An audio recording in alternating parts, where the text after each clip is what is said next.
आदमी के घर में अचानक एक गहरा कुआं दिखाई दिया। उसने गहराई मापने के लिए तेल का दीपक डाला। वापस खींचने पर दीपक सोने के बर्तन में बदल गया। बर्तन में एक सफेद कपड़ा था। कपड़े पर लिखा था, खाने को दो, बदले में सोना मिलेगा। सच्चाई जानने के लिए भाई बहन ने मुर्गे को चुना। उन्होंने मुर्गे को टोकरी में डालकर कुएं में उतारा।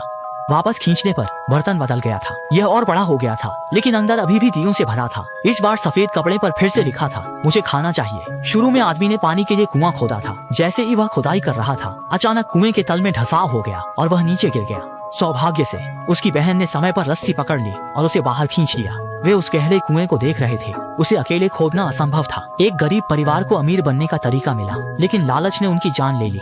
आदमी ने घर की सारी बचत खर्च कर दी और बाजार से सभी तेल के दिए खरीद लिए। फिर उसने उन दियों को बड़े बर्तन में डालकर कुएं में डाल दिया।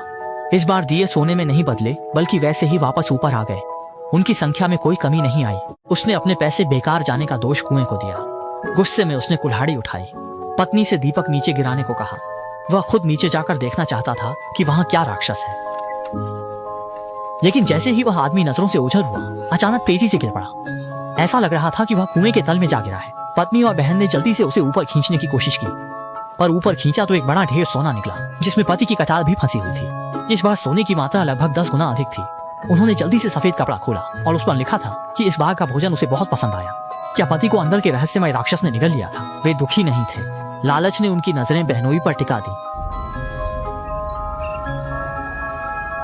अब उनके पास कोई और नहीं था। उन्होंने पुलिस प्रमुख को सोने की थैली दी। उन्होंने कहा कि वे एक शव खरीदना चाहते हैं। शुरुआत में पुलिस प्रमुख को संदेह हुआ, लेकिन सोना देखकर उन्होंने जल्दी ही एक शव भेज दिया। लेकिन एक शव से उनकी लालच पूरी नहीं हुई। मुझे शक था कि गरीब परिवार अचानक इतना अमीर कैसे हो गया। उसी रात 2 बहनें सो रही थीं। तभी एक जोरदार आवाज से उनकी नींद खुल गई। सामने 2 काले साए थे। बत्ती जलाई तो देखा कि यह सोना चुराने आए पुलिस प्रमुख थे। घर में इतना सारा सोना छुपा हुआ था। हर बार उन्हें बहुत कम दिया जाता था। पुलिस प्रमुख ने सोचा कि बहनें उन्हें भिखारी समझ रही हैं। वे दोनों को मारने के लिए आगे बढ़े। तभी अचानक जब माहौल पूरी तरह से अराजक था, आसमान में एक बिजली की चमक हुई। चारों ने देखा और स्तब्ध रह गए। एक काला कुत्ता दरवाजे पर खड़ा था। उसके मुंह से लार टपक रही थी। वह उन्हें घूर रहा था। दृश्य बहुत डरावना था। यह वाकई में बहुत डरावना है। अगले ही पल राक्षस ने सैनिक को पकड़कर राख में बदल दिया और गायब हो गया। सिर्फ उसके कपड़े पीछे रह गए। राक्षस ने दीवार पर लिखा, जिंग आइले को दुखी मत करो। इसके बाद बहनों ने पुलिस प्रमुख को गुप्त राज बता दिया। अब वे राक्षस जो गार्ड की लाश में थे, जमीन पर आकर लोगों को खाने लगे थे। राक्षस अच्छे लोगों को नहीं छोड़ेंगे। पुलिस प्रमुख ने उन्हें एक उपाय सुझाया। वह था गाँव के सभी लोगों को खत्म कर देना। यह सुनकर बहनें स्तब्ध रह गईं।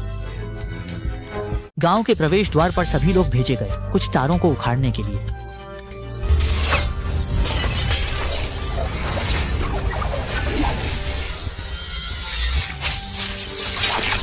सभी लोग एक पल में कमर से कट गए। इस बार सभी ग्रामीणों की लाशें और गंदे कुएं का राक्षस पूरे साल खाता रहा। कुएं के सामने टनों सोना जमा हो गया। तीनों ने काफी लाभ कमाया। तभी शेरिफ ने पुलिस स्टेशन से अजीब आवाज सुनी।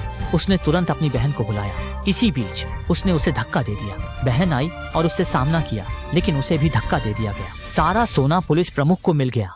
वह आखिरी विजेता बन गया। लालच असीम पीड़ा का नर्क है। यह ऊर्जा समाप्त कर देता है, पर संतोष नहीं देता। कहावत है, मनुष्य की लालसा कभी खत्म नहीं होती। फिल्में हमें एक अलग दुनिया दिखाती हैं। मैं हूँ किकी। अगले मिलन का इंतजार रहेगा।